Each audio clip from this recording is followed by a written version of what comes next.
If you're afraid of crimes and murder, this video isn't for you. In this video, we'll talk about 15 murders, where I'll share the details of each crime. Each victim died in a different way. This killer had no specific reason for killing people and didn't follow one method. 15 victims. Each one of them died differently and in different places. The common thread among them all is the sound of a train. All the victims heard the sound of the train before they died because the one who killed them is the railway serial killer. For new followers watching us for the first time, you're now on the Rex Stories channel, where we discuss all things strange and mysterious on planet Earth. And before we begin, don't let this video slip by. Don't forget to hit the like button and subscribe to the channel. Let's get started.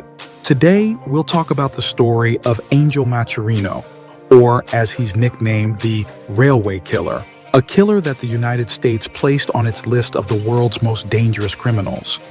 His manhunt lasted for 15 years, and although authorities knew everything about him, no one could catch him. When his story ended, it ended because he decided to end it. On August 1st, 1959, Angel Maturino was born in the village of Izúcar de Matamoros, part of Puebla, Mexico. This person, without any introduction, is a killer and a criminal, one of the strangest serial killers to walk the American continent. The reason, in short, is that if you go back to all the sources that talked about him, or even the official documents and programs that covered his biography, you won't find any information about his life before he became a killer. All details of his previous life are extremely mysterious. There's nothing that lets us know why he became a criminal, or even who his parents are, or how he lived his life. No one knows. Most sources say he was an orphan child, and his parents were never known. He spent his whole life on the streets of Mexico without any caretaker. His name wasn't even mentioned in Mexican orphanages, meaning there are no official records proving his identity. Other sources say he was raised and lived in an orphanage, but due to his criminal record, no one wanted to recognize him anymore. The most famous narrative, which is considered the closest to logic, is that he was raised in a house for orphans under the care of a man who exploited children for begging and theft. It's said that this man found him in the street as a baby after his mother abandoned him and left his wife to raise him until he grew up and joined the group of beggars he was taking care of. When Angel turned 7, the man and his wife were killed, and since then, Angel spent his childhood alone on the street without having a home to live in. None of this is confirmed by any official sources, but what is agreed upon is that Angel lived his life on the streets until he turned 16. At that time, he decided to illegally migrate to the United States. Sources confirm that he would enter the US and Canada to steal money, then return to Mexico to spend it there because he didn't like living in communities that felt foreign to him, like American or Canadian society. Over 5 years, he managed to enter the US and Canada more than 450 times. Of course, anyone who knows about illegal immigration between Mexico and the United States knows it's extremely difficult. There are people who try more than 100 times to get in, meaning that if this person were a bus driver with a permit, he wouldn't be able to enter and exit the US 450 times. Anyway, over 9 years, he was smuggling into the US, either to smuggle prohibited materials for a Mexican gang or to rob people there. So everything he was after was money. During this time, he learned English, but he spoke it very poorly. The story of the railway killer began like this. In 1984, when he was 25 years old, a disagreement occurred between him and the person who provided him with the prohibited materials. The disagreement escalated, and by accident, Angel shot that person. He had no other choice at that moment but to flee immediately. It was better for him to leave all of Mexico and get out of the country. The person he shot didn't die, but this incident in Mexico at that time didn't pass easily. At that time, there was an unusual tightening at the border, and Angel found no way but to escape by train. The good news is that Angel managed to escape and enter the United States via the train. But the bad news is that the car he was in was filled with pigs being transported. The way Angel used to ride the train was by hiding at a station 100 or 200 meters away, waiting for the train to move slowly and before it reached its maximum speed, waiting for the right moment to run and jump into any car. But unfortunately for him, the train he jumped into was loaded with pigs, and the stench and gases coming from the car were so strong they could have killed an elephant. That escape journey lasted for 6 hours. As the train entered the US border, Angel jumped off and said to himself, "Anywhere I jump will be better than this smell." When he jumped to the ground, due to the suffocation and the gases he inhaled, he collapsed on the ground and slept until the next morning.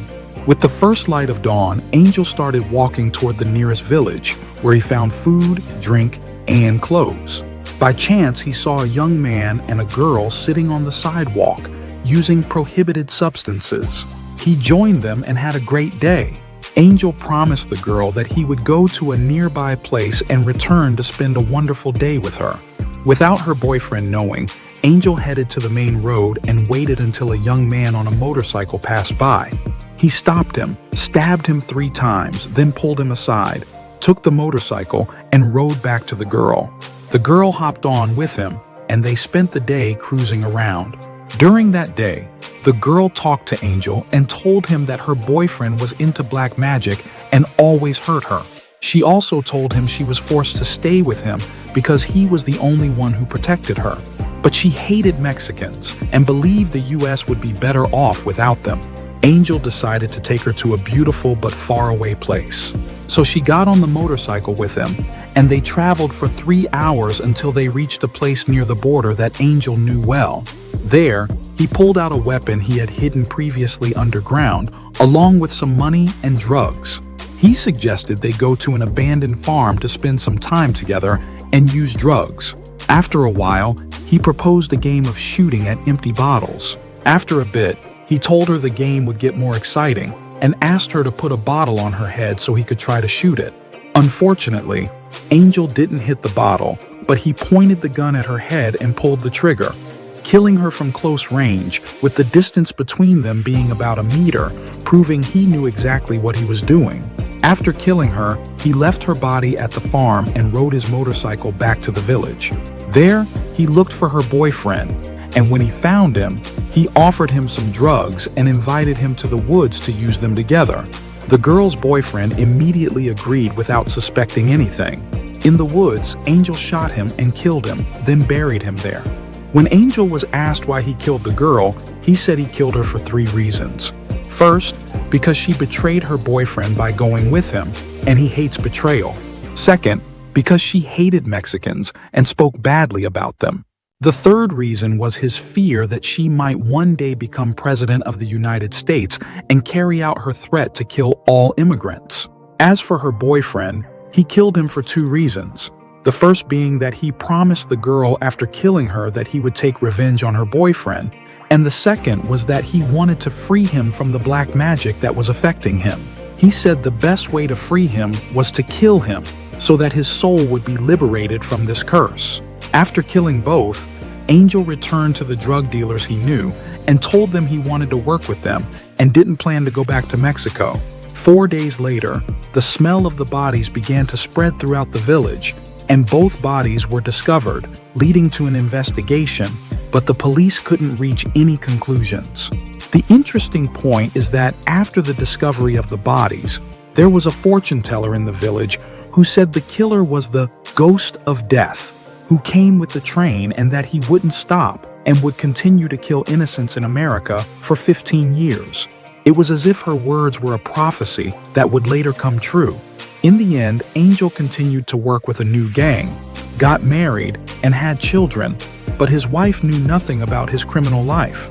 She believed he worked in a pastry bakery. The strange thing is how he managed to convince her of that all this time. At the end of 1990, he was arrested and deported to Mexico. He contacted his wife from Mexico and said to her, "I'm wronged.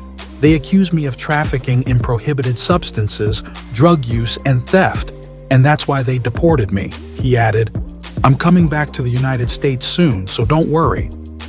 Indeed, on January 23, 1991, he managed to return to America again, but this time by train. However, this time, his name was indeed linked to the train. What happened was that he boarded the train just like the first time, but this time, the train was loaded with wires and iron rails, heading toward an industrial area in the U.S. near the Mexican border. This train was specifically meant to transport this load, and it was the first time a train of this kind had moved after 3 months of interruption. After the train crossed the border and entered the U.S., Angel waited and then jumped off in one of the villages the train passed by. When he jumped, a group of young people sitting in front of a house, which was only about 15 meters from the tracks, saw him. They didn't speak to him at all because they recognized from his features that he was an illegal immigrant. They were used to such things and such people, as a large percentage of migrants pass through this village. But the unusual thing was that Angel went directly to a bar to drink and rent a room to sleep in. There, he drank and got to know several people. Among them was a person that Angel didn't like, named Michael White. The reason Angel didn't like him was that Michael was gay. Simply put, Angel chased him to his house, and just before he entered, he hit him on the head with a rock. When Michael White fell to the ground, Angel began to hit him repeatedly on the head until his skull was crushed. He then returned to the bar, went up to his room, and slept until the next day, as if nothing had happened. The strange thing is that Angel was among the people who went to see the body and was shocked by the news just like everyone else. He treated the matter as if he didn't know anything. Even after the body was discovered, he didn't flee and stayed in the village for 3 days afterward. He returned to his family and began working in drug trafficking. During this time, he decided to engage in something new, trafficking people from Mexico to the United States. He invented several ways to smuggle them and dug more than one tunnel near the fence by the border. But the strangest method was that he would climb to the top of a hill near the border and put migrants inside tires, rolling them down the hill. The reason was that U.S. Border Patrol cars would keep moving back and forth along the border quickly. The people who entered through the tunnels under the fence were always caught. The problem was that the migrants needed a quick way to cross the border before the police cars returned, and this way, the tires didn't attract the police's attention. This method was successful and effective. However, many migrants suffered fractures and injuries due to this method, but a lot of them crossed the border successfully. As for Angel, he always preferred to enter the United States by train. On January 12, 1997, Angel decided to enter the U.S. again by train, but this time he was accompanied by a 21-year-old young man named Brock Zeff. Brock was of American origin and had fled to Mexico after killing someone. But after just 20 days, he found that life in Mexico was impossible for him, so he decided to return to the United States. But he had no other way than smuggling, because if he entered legally, the police would arrest him due to the case against him. He asked Angel to help him enter safely, and the best way for Angel was by train. The two boarded the train, and while they were talking, Angel discovered that Brack was carrying $15,000 with him. So he joked with him, saying, "No way a young guy like you is carrying that amount." The young man, in a childish manner, pulled out the money and showed it to Angel. After seeing the money, Angel began to think about killing him. There was no tool that could quietly kill the young man, because the sound of a gun could be heard, and someone might stop the train, leading to their discovery. So Angel climbed to the roof of the car and found an old metal pipe. He took the pipe down to the car and hit the young man on the head. He continued to strike him on the head until the young man's skull was crushed. After that, he took the bag containing the money and was going to throw the young man's body from the train. But before he threw it, he said, "The journey is long and I want something to enjoy during the trip." Therefore, he abbreviated the crime he committed, and there's no need for me to describe all the details. but he inserted the pipe into the corpse's mouth to close off the esophagus. After he played with the body and tortured it, he threw it from the train as if nothing had happened. As for him, he continued on his way until he reached Smyrna County in Florida. There, he jumped off the train and headed to a bar. In the bar, he met a Canadian young man named Jesse Hall. Jesse sympathized with Angel and took him to his home, where Angel told Jesse, "I'm a Mexican immigrant and I'm going through a tough life, and I'm willing to do anything to feel safe." Jesse felt compassion for him and took him to his home. But Angel's intuition told him that Jesse had taken him home because he believed Angel had a lot of money and wanted to kill him and steal his money. "Jesse took me to his house, but I felt that he wanted me to be a source of income for him and his wife. He took him to the house to support himself and his wife." And one of the things you might wonder about is how friendships can develop so quickly. How does someone get to know another in a bar and invite him to his house while he's married? The reason goes back to Angel's character, as he was very kind, had a good sense of humor, was smart and sociable, and capable of integrating with people at a remarkably fast pace. Therefore, every time he arrived at a new place or city, he would head to the bar, meet people, and enjoy his time with them. On March 23, 1997, after spending 2 days at Jesse's house, Angel was sitting in his room waiting for Jesse and his wife to fall asleep. When the night settled into quiet, Angel took a knife from the kitchen and entered their bedroom. He stabbed Jesse 28 times in various parts of his body. As he was stabbing him, he was surprised to find that his wife wasn't in the room. Hearing the bathroom door open, he hid behind the door, and when she entered, he stabbed her too, killing her. Angel fled the house, leaving no trace behind. In the meantime, the police managed to obtain his fingerprints and knew his descriptions and everything related to him. The investigation lasted for 15 days, during which the police identified him. They discovered he was an undocumented immigrant who had been deported from the country multiple times. A search and arrest warrant was issued against him, but Angel was safe because he had escaped to Canada at that time. He chose Canada because he had a quick deal there to make some money. It's impossible for me to tell you the details of this deal. It's not significant. What matters is that before returning to America, he dyed his hair and wore glasses to change his appearance, knowing he was wanted in the US. He boarded the train, and as soon as he crossed the border, he jumped off immediately without waiting.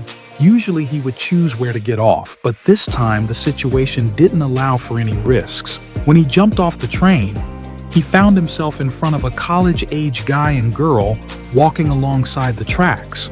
The guy's name was Christopher Meyer, 21 years old, and the girl was Holly. Both were frightened by the sight of someone jumping off the train. Angel approached Christopher and said, "Pretend you didn't see me. It would be better for you." Indeed, the young man kept silent, but after Angel took a few steps, he thought, "Why not go back and kill them? It's better if they don't tell the police about me."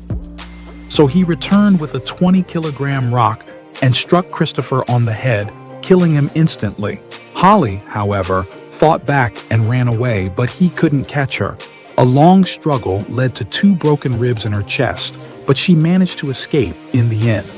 Holly was the only witness to Angel's crimes throughout his criminal career, and the sole survivor who confirmed to people that the ghost of the train tracks was real, not just a myth. Holly affirmed that Angel was a ruthless criminal and that the descriptions published by the FBI were 100% accurate. She gained considerable fame, appearing on many programs and participating in 3 documentaries that all discussed Angel. Based on this story, the police issued new search warrants and raised the reward to $50,000 for anyone providing information leading to Angel's arrest. However, the effort failed as there were no official documents to prove his whereabouts. The important thing was that Angel was constantly changing his appearance, making it feel like capturing him was a dream. On October 14, 1998, Angel decided to raise the stakes. After he became fond of the title Railroad Killer, he boarded a public train and moved from city to city in Florida. Along the way, he got off at a station and entered the home of a woman named Levi Mason, who was 81 years old. Angel chose this woman because she had seen him jump off the train. His goal wasn't to kill her. He wanted to beat her and torture her without killing her so she could be a witness to his actions. He said, "If you talk about me, my fame will increase even more." However, the poor woman couldn't withstand the torture and died in his hand. Angel hit her on the knee with an iron, wanting her to stay alive. But when he felt she had lost consciousness, he continued to hit her until he decapitated her. Angel described this feeling as the best he had ever experienced in his life when he saw the old woman trying to stand up with great difficulty after realizing he was the railroad killer. She tried to flee into her house, but he was quicker and entered the house, continuing to torture her until she died. After this incident, the U.S. government intensified its efforts, raising the reward to $125,000 for anyone providing information leading to Angel's capture. Yet no one could provide any information about him. Ironically, his wife didn't know that her husband was the infamous serial killer known as the Railroad Killer because she lived in an American village 45 kilometers away from the nearest train track. They hadn't received news or rumors about his crimes, or they simply didn't care because they were far from danger. As for Angel, on December 17, 1998, something very strange happened to him. He was forced to return to Mexico to complete a deal, but he didn't know that luck would betray him this time. Before reaching the border areas, Angel was arrested by a police patrol. You might think the story ends here, but what happened was that the patrol took him to the police station. After some routine procedures, they took him to the border and handed him over to the Mexican authorities. He faced no questioning there because they did not recognize him. He had changed his appearance and possessed a fake identity with a false name. The man returned to Mexico, resumed his work, and boarded the first train back to the United States. This time, however, he didn't board the train. Instead, he clung to the underside of it. After discovering his talent for riding trains on one occasion, Angel visited a train graveyard in Florida, a place where old, decommissioned trains are stored. He got to know the guard and engaged in illegal activities with him. After 3 visits, he asked the guard to check out the broken trains. Of course, this was a normal request with no problems attached. After several hours of inspection, and after repeating the process multiple times, Angel discovered that the distance between the wheel axles in the freight cars was close enough that he could easily lie on top of them. These axles were surrounded by large circular balls to keep the axle movement protected from the rocks on the tracks that could hit the train. Once he confirmed this, he tried lying in that narrow space, and after ensuring the plan was successful, he decided to try it in reality. The only obstacle was figuring out how to jump off the train all at once without injuring himself. He discovered that the distance between the train and the ground was 60 centimeters, a safe distance that kept him away from any harm if he jumped off the train all at once. Everything I've told you may sound incredible and insane, but in reality, that's exactly what happened. Angel crossed the border this way multiple times when he was smuggling himself by wrapping himself and getting under the cabin, remaining in that spot for 3 hours. The most difficult aspect he faced on each journey was the sound of the engine and wheels and the smell of oil and burnt petroleum derivatives. But each time, his plan succeeded, and he would get off the train at the first American station, meaning he was always safe and sound. This continued until he committed the murder of a college professor named Claudia Benton. He entered her house near the train station. He strangled her with a rope and cut parts of her body, scattering her remains throughout the apartment, deliberately leaving his fingerprints everywhere. He aimed to instill fear among Americans. In the wake of this crime, the railway line between Mexico and the United States was completely cut off. At that time, Angel simply decided to return to his family and stay with them until the situation calmed down. The insane part of the story is that when he went to his family, he drove in Dr. Claudia's car. He had stolen it and hidden it in the rural house where he was staying. Did the story end there? Certainly not. On March 2nd, 1999, Angel boarded a train like any respectable passenger and took a trip from city to city. However, as usual, he got off along the way in a village where the train passed. Unfortunately, when he jumped off, he didn't see a house in front of him. Instead, he saw a church. Behind the church building was the bishop's house. He entered and killed him with a hammer, and there's no need to describe what Angel did because it was a truly sickening crime. He also strangled the bishop's wife with her husband's tie. The important thing is that when he finished, he wrapped the bishop's body with wide transparent tape and wrote on it a new gift. Then he left the church as if nothing had happened, returning home. A police patrol randomly caught him, and I know you won't believe me, but they let him go after 2 hours. Angel had a valid Mexican ID, and because he was polite and appeared pitiful, the patrol released him. You might say he repented from these acts, but I'd say no. A month later, he killed a 26-year-old teacher. The teacher's name was Naomi Domingue, and he killed her in the heart of her home, which was about 20 meters away from the train. The next day, he killed a 73-year-old woman whose house was 120 kilometers away from the previous victim's home. The only link between the two victims was that their houses were near the railway tracks. The last woman he killed was strangled with an apple, which he placed in her mouth. After 2 months, he also killed a man and his wife inside their house using a silenced pistol. Their house was also close to the train tracks. After that, Angel disappeared completely for 6 months because he returned to his family and stayed with them. He was tired of killing and needed family tranquility. This isn't just my claim. This is what Angel himself said. He was exhausted and returned to rest without any motive for crime and without a shred of remorse. Investigations into this case lasted for 15 years, and the police estimated that they had identified over 15 identities of the killer. Eventually, they discovered that the only real name among all the names he had used was Angel Maturino Resendez. They found out that he was married and had children. When the police raided his home, he was outside and disappeared completely afterward. His wife swore that she knew nothing about him or all these crimes. In a 2-hour interrogation, investigators confirmed that she was indeed honest and unaware of anything.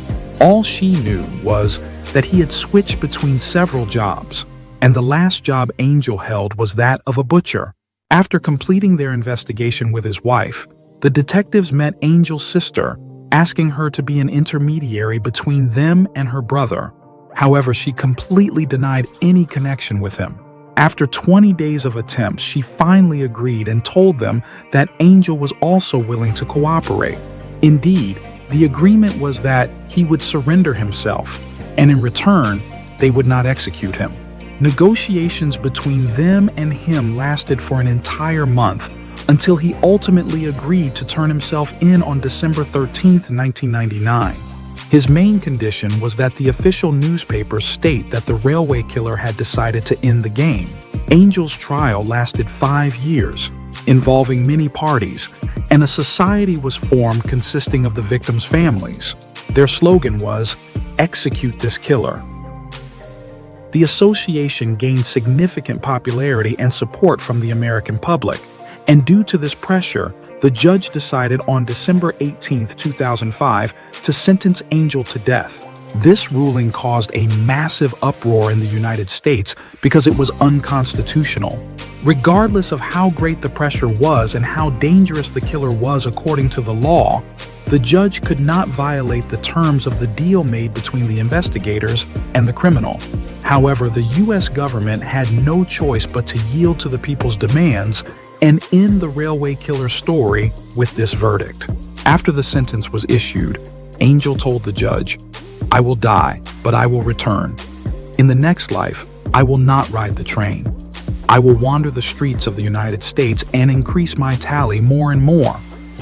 On March 28, 2006, he was executed by lethal injection, and at that time, a statement was released by the U.S. Department of Justice saying, "May your souls rest in peace. for the most dangerous criminal of the 20th century has received his due. This was our story. I hope you enjoyed it. If you are interested in this type of story, I recommend you check out more videos on the channel. Don't forget to share your thoughts on the story in the comments. You were with Rex Stories, the home of stories and events. Peace.